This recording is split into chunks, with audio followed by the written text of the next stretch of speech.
বন্ধুরা, গোপাল ইউটিউব ও ফেসবুক চ্যানেলে তোমাদেরকে স্বাগত জানাই। আমি চলে এলাম, দেখো আমাদেরই ঘরের পাশে নদীতে।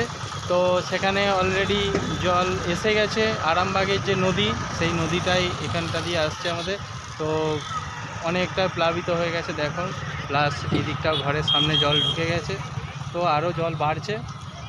তো এইদিকে এই দিকটা দেখো জল ঢুকেছে।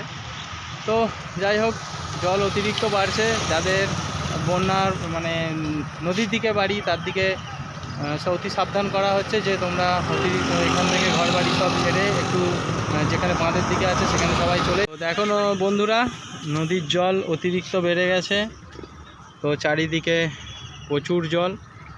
ওই যে বাড়িগুলোর সামনে জল অলরেডি চলে গেছে। তো আরও জল বাড়ছে, আস্তে আস্তে জল বাড়তেই চলেছে। এই যে বাড়িটার মধ্যেও দেখো জল ঢুকে গেছে। নদীর দিকে যাদের বাড়ি, তাদের দিকে সতর্কবার্তা দেওয়া হচ্ছে, তোমরা বাড়ি ছেড়ে একটু ওপরের দিকে উঠে চলে যাও, যাতে কারো সমস্যা না হয় বা সেফটিতে থাকা যায়। তো প্রচণ্ড জল বেড়েছে।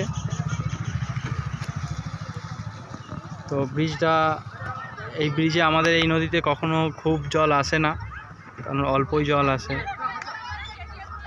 দেখো সবাই ফটো তুলছে স্কুল থেকে সব এসে। এইটা হচ্ছে এই দিকটা আরামবাগ থেকেই আসছে জলটা। আর আরামবাগ থেকে সোজা এই দিকটা চলে যাচ্ছে আমাদের বন্দর। প্রচণ্ড জল বেড়েছে বা এখনও জল বাড়ছে।